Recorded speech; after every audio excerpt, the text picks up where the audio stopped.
Hello all, welcome back to the lecture Arrays. I am Raji NR, my sign name is Assistant Professor, Department of Computer Science, National Institute of Speech and Hearing, Thiruvananthapuram, Kerala. This is my 6th lecture on C programming. In the last session, we learnt about different looping statements. Today, we are going to learn about arrays. Hope you remember the concepts of data type. Data type can be classified as two: primitive or basic data type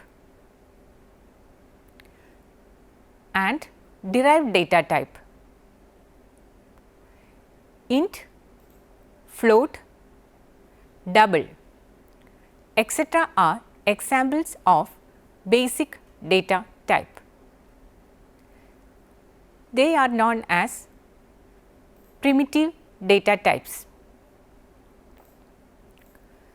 Now, let us see what a derived data type is. Derived data type is an aggregation of basic data type. One such data type is array. Let us see more details about array.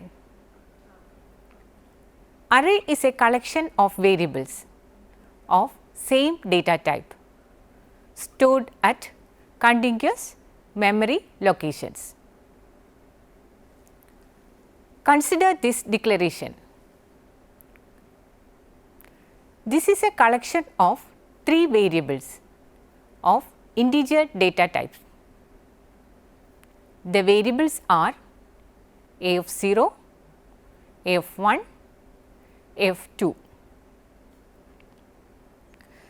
The important point is all the variables are of same type, integer.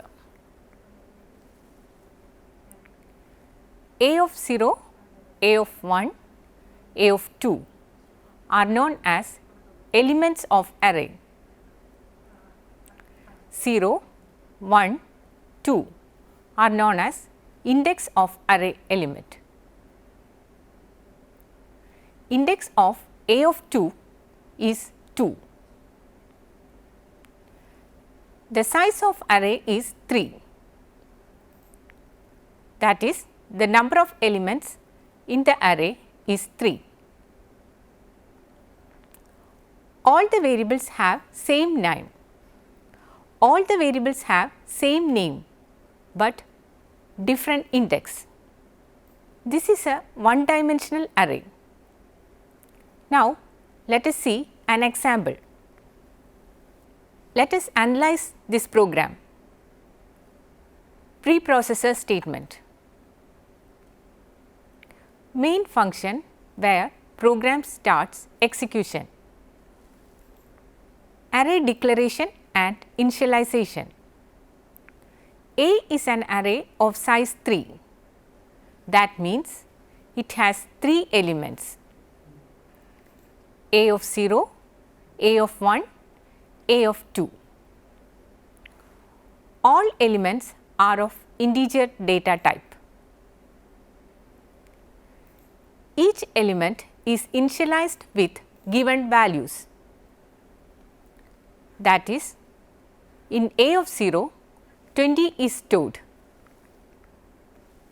A of 1, 32 is stored. And in a of 2, 34 is stored. In next for loop, we are printing these values. I is initialized to 0 first. Checks the condition. Is I less than 3? Yes. Enters the loop and prints A of I, that is A of 0. Therefore, value of A of 0, that is 20, gets printed. Increments value of I. Now, I is 1. Checks the condition. Is I less than 3? Yes. Enters the loop and print A of I, that is A of 1. Therefore, 32 gets printed.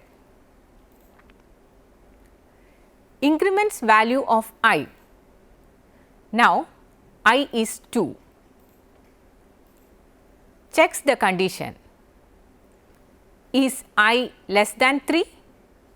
Yes. Enters the loop and print A of I, that is A of 2.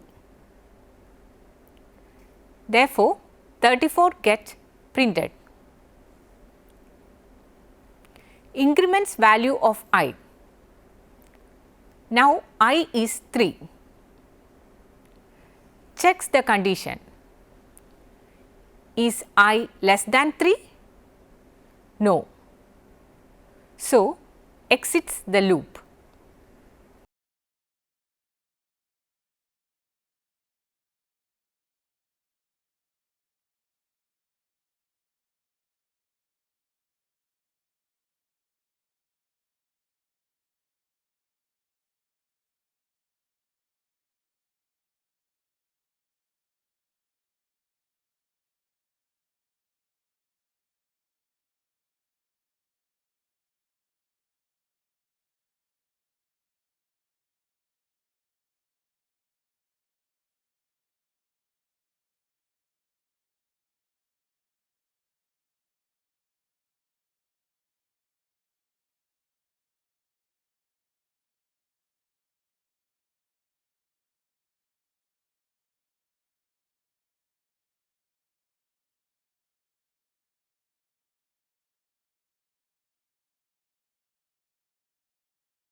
Now, let us see some properties of arrays.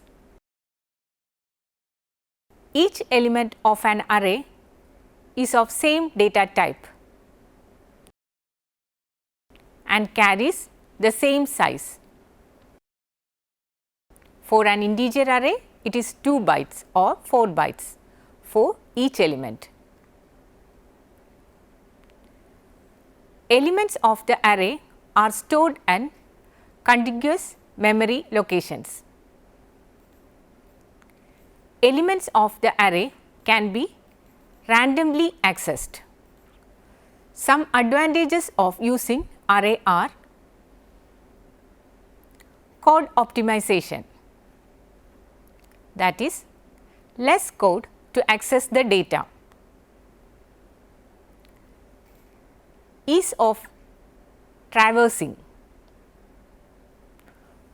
By using the for loop, we can retrieve the elements of an array easily. Ease of sorting.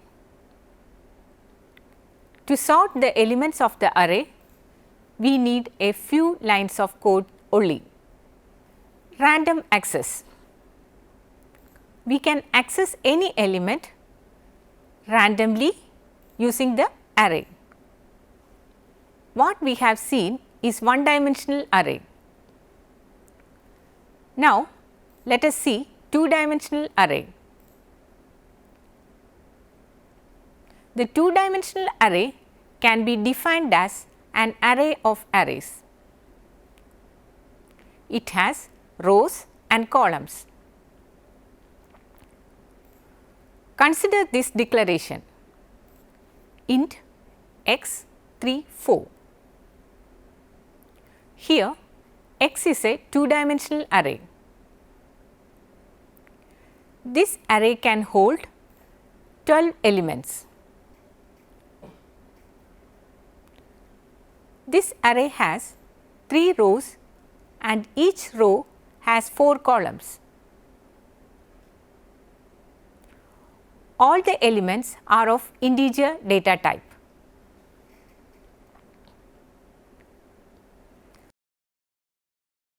Consider this program to accept elements in a 2-dimensional array with 3 rows and 3 columns. Let us see how this program works. A is an integer array with 3 columns and 3 rows. That is, it has 9 elements. The index of array represents which row and which column the element is stored. For example, A21 says element is in second row and first column. To input elements in this array, we use 2 for loops.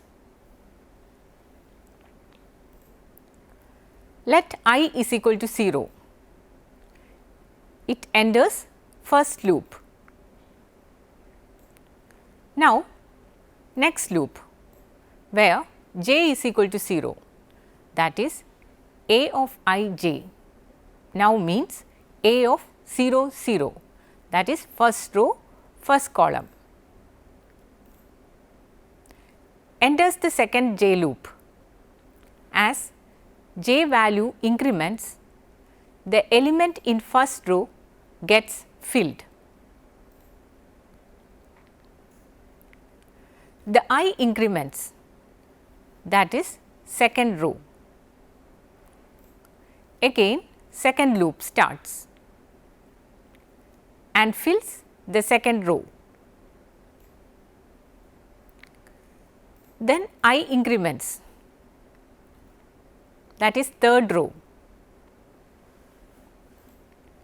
Again second loop starts and fills the third row.